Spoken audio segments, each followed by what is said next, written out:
Hey guys, it's Nicole and I'm back with another layout from one of the Scrapbook generation kits that I subscribe to. At the time of this voiceover, I apologize, I do not know which kit this is from, so when I go to upload the video to YouTube, I will go and pull my sketches back out and figure out what playlist this needs to go on and all that. So if you're wanting to know what specific kit this came from, just look below in the description box. This, I know for sure it's not a Super Savers. It's one of the part 2 or part 3 where you typically have 3 to 4 sheets of pattern paper and you're using the pattern paper to make your embellishments, and you're only making one double page layout.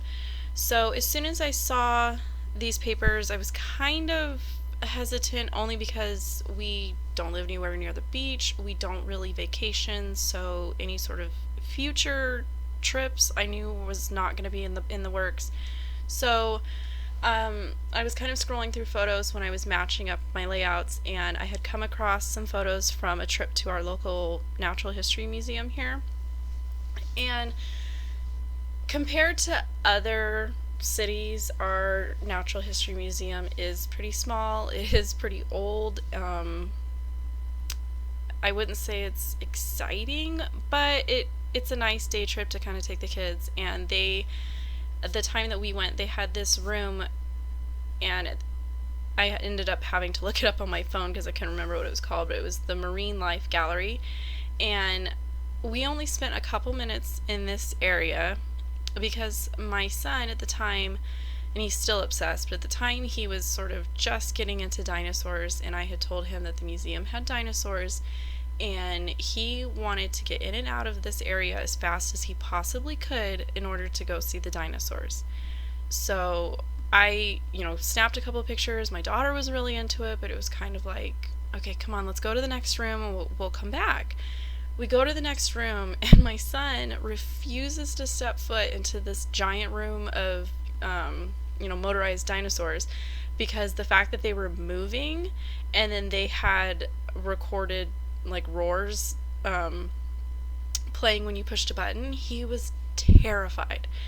So I was already kind of irritated that we had blown through a pretty interesting room, in my opinion. I'd paid to go there, and here he is, terrified. I had to carry him through the dinosaur exhibit with him like facing the opposite way so that he could only see like the wall.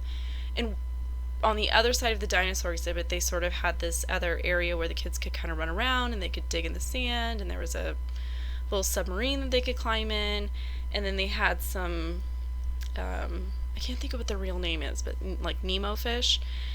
And we spent most of our time in there, and I tried a couple times to get him to go look at him. The guy that worked at the museum was even out there, and he was explaining to him that the sounds that he was hearing, come to find out, were actually lions that they had sort of recorded and kind of changed the speed and the decibel level to sort of make it sound what they interpreted it to be, a dinosaur. He still wanted nothing to do with it.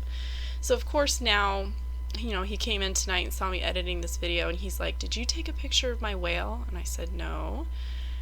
Since we've gone to this museum, he's also developed a big obsession with sharks, orcas, anything having to do with the ocean. So I'm already sort of planning another trip this summer to just go downtown to the museum, and I'm hoping, crossing my fingers, that he's not scared of the dinosaurs.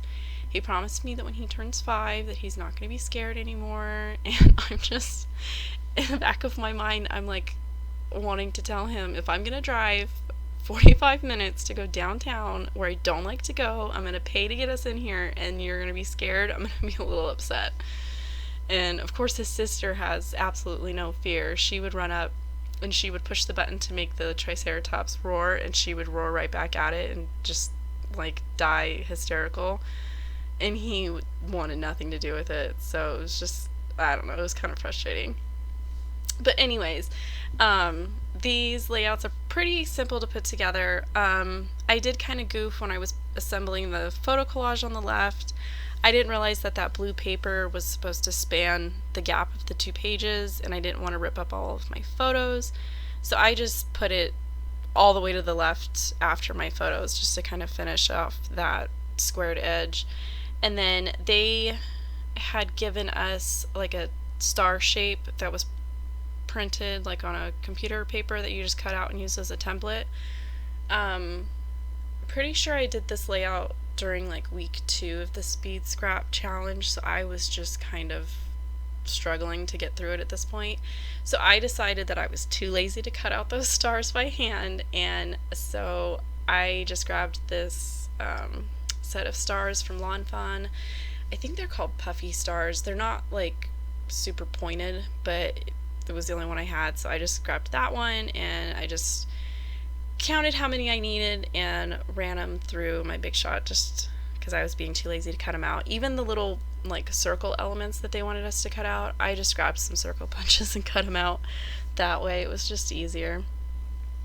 And this is typical for this section of the kit. Like usually the Super Savers, you have either a whole page of stickers or a whole pack of die cuts, and that's where you're getting sort of your embellishment and your like added interest. For part 1 and part 2, you're usually stretching your papers farther and using the papers for your embellishments. So it's just kind of like a different thought process when I start putting those ones together, but I do like the fact that it kind of makes me think about the papers differently, like the papers in my stash, on different ways that I can use them. So that's always good. Like these puffy stars, like I keep forgetting that I even have them, but I absolutely love them. So they're still sitting out on my desk because I'm kind of thinking of some stuff that I want to do with them. So it's kind of nice to be able to pull those out and sort of jumpstart some other ideas. And then I had grabbed some gold glitter enamel dots, and I'm just kind of using those to break up the fact that basically all of my embellishments are paper. So I just kind of grabbed a couple of those to scatter around too. And then I had mentioned in a previous video, but all of my journaling for all 22 double page layouts that I did during this 2-week period, I just did journaling strips for every single layout. I would type up 7 or 8 layouts worth on a single sheet of paper, run it through my printer, and then I would just trim up one layout at a time, ink them, put them down, sort of move the layout off my desk, trim up the next one, and just kind of assembly line fashion. So that was pretty much it. I'm gonna try to edit a couple more of these and get them up this week. Thanks for watching.